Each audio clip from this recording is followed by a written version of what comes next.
Monday, October 22nd, 2018, Maneco 64, home of alternative economics and contrarian views. This is a special alert video for mostly my UK viewers, but it applies to everyone around the world, as we are all under a fiat money regime, and we are all under a regime of increasing debts, be them private, corporate, or especially government debt. And what do governments have to do when they incur a lot of debt? Well, they have to debase their currencies. And why do they do that? Well, because the debt backs the currency. It's the flip side of the currency. If you look at the Bank of England note, it's a promissory note. So the more debt the government issues, the more money they print, the central banks, the government, the more deficits and debt it creates, the more money there is in the system. And it's a simple law of supply and demand. That currency becomes worth less and less. And it makes, for the debtor, it makes it easier for the debtor to carry that debt. But for those of us who live in the UK or anywhere else, and I'm going to use the UK example because this is where I am, and a lot of my viewers are from the UK, but it applies everywhere else. So the more the currency is debased, it helps debtors, of course, but it doesn't help the general public that has to use that currency for everyday, to earn their living, to save in that currency.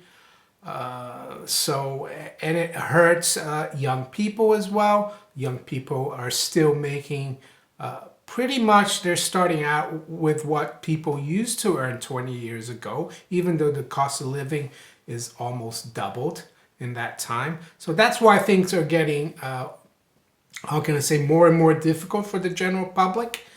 Of course, the people in the City of London, politicians, they adjust their pay, of course, for the debasement of the currency. They're able to do it.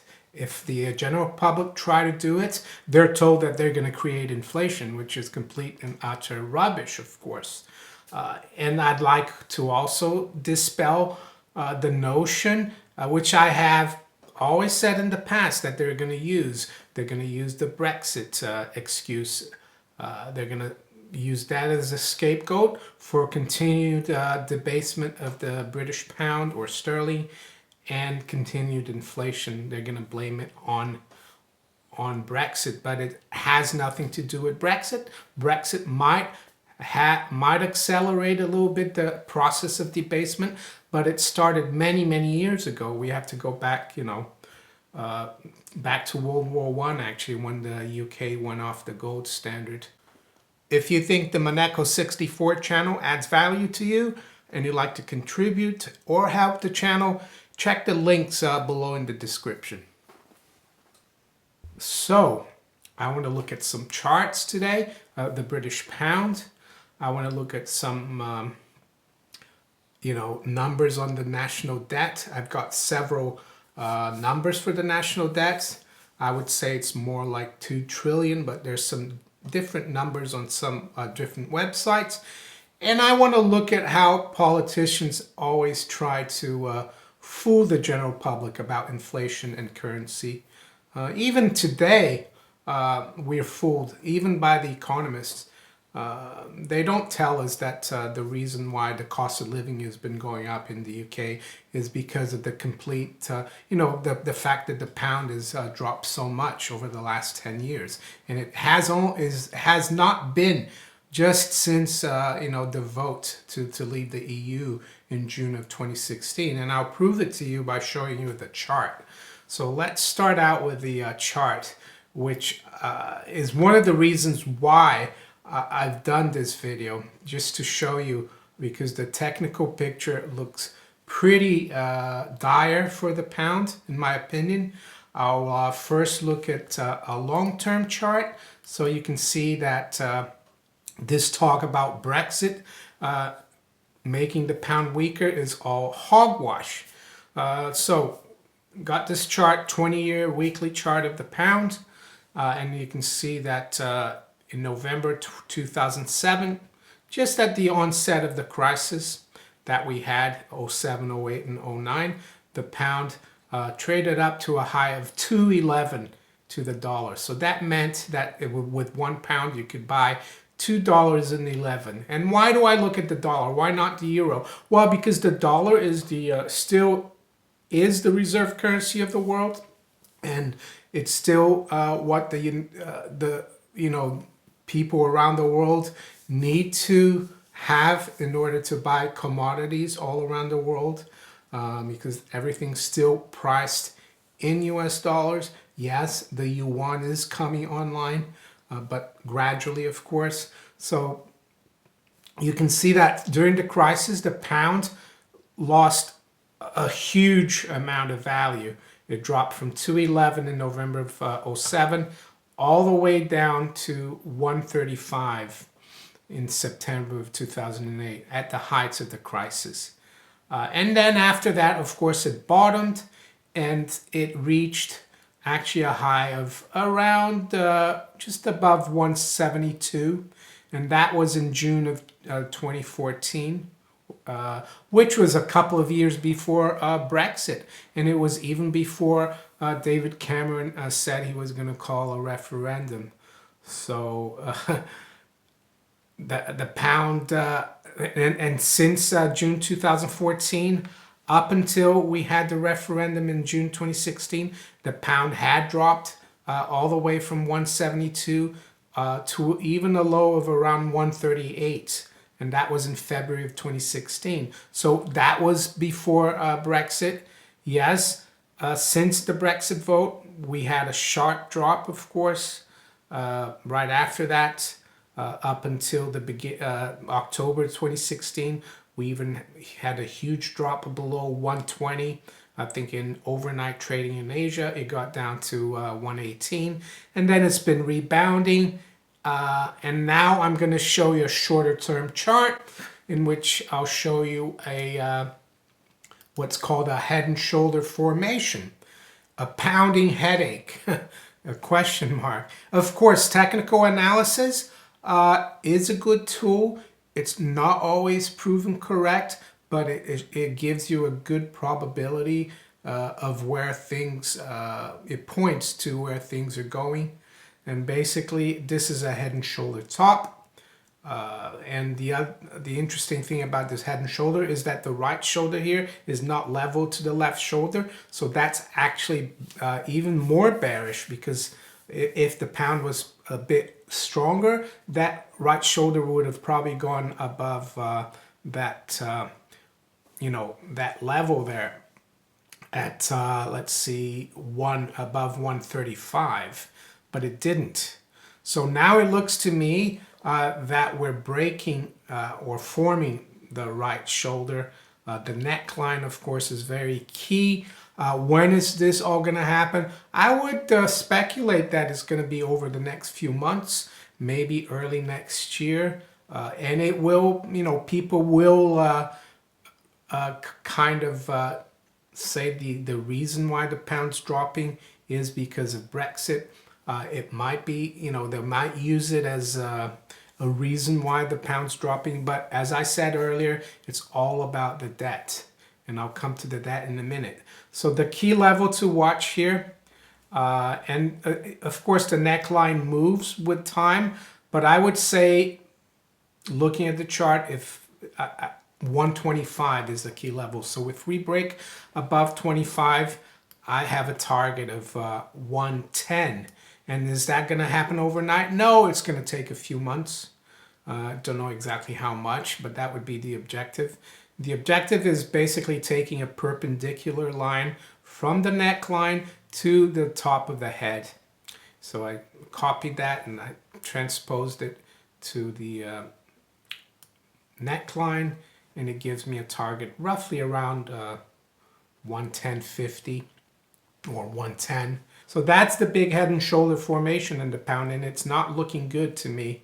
And the fact that the right shoulder is lower than the left is not a good sign. So what about the debt? So here's a chart of UK projected public debt 1900 to 2015. I know we're in 2018, but we'll use this, and this was probably published before 2015, and it was even worse.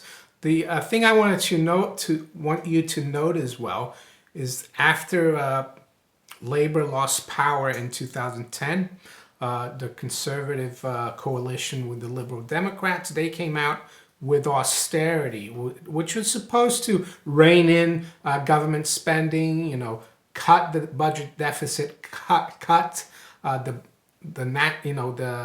public debt, and yet, and at the time, you know, the national debt was around, I think it was around 700 to 800 billion. I'm not sure this is correct here. It could have been a bit higher, but and you'd probably think, oh, if we had austerity, then the debt probably didn't go up as much. But you'd be wrong, because this is where the debt is now. And I've got 3 different websites. One of them is saying that the debt is now 1.85 trillion or 1,845 billion. So from around 800 billion when Labour left power in 2010, we're now at 1.85 trillion, and we're supposed to have had austerity. Can you imagine if we hadn't had austerity, how much that would have been created? And then you have this other counter, national debt clock, and we've got, and they're counting it at 2,092 billion. So 2,092 billion.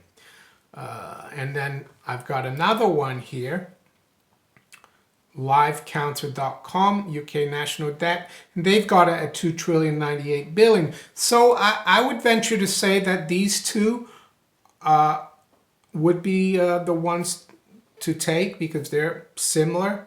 I'm not sure. I think the first one there at 1.85 trillion or 1.845 trillion, they haven't added the debt that the government has put it haven't put it in their balance sheet, is the debt that they've used to save the banks. But we can't hide that forever, right? So it's over 2 trillion pounds. So we've almost tripled the national debt in 10 years. In a period that supposedly we had austerity, where government was cutting back, where debt was supposed to be paid off, where deficits were supposed to be shrinking, but they have shrunk, but not fast enough. What does the government do in this case? Well, the only thing the government can do, one of the things it can do, is devalue the currency, because the fact that the sterling is not the reserve currency of the world makes it harder for the UK to make people buy their debt abroad. So they need to debase the currency. The UK is not the US. It doesn't have the luxury of being able to print money and still find demand for it. And that's why we've had the debasement of the currency. And as I said, it makes it easier for the government to carry that debt. Because who owns the UK government debt? Well, according to this website, economicshelp.org, back in November, this is from November 2017, 27% of the UK national debt is owned by overseas investors. So those overseas investors are basically being ripped off, because the pound's getting worth less and less against their currencies, or especially against the reserve currency, which is the dollar. But so are UK investors, because we're not getting a proper rate of interest in the UK. The UK Bank of England rate, I think it's still around 0.75% or 0.5%, if I'm not mistaken. Still very low. UK gilt, 10-year gilt, paying less than 2%. So not only overseas investors, but all investors are getting ripped off by the government. That's what they do, because they need to be able to make that debt worth less.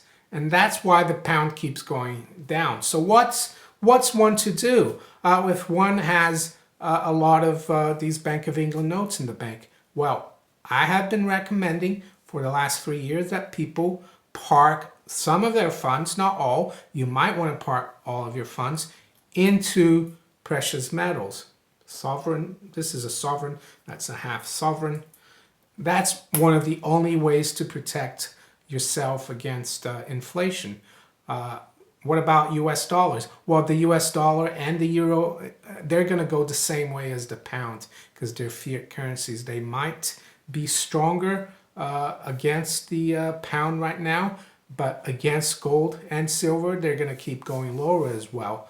So a lot of my viewers have asked me in the past, who do I recommend as a bullion dealer in the UK? Well, I have a couple. One of them, I have a promo code, Monaco64, where you'll get 0.5% off if you buy with my promo code.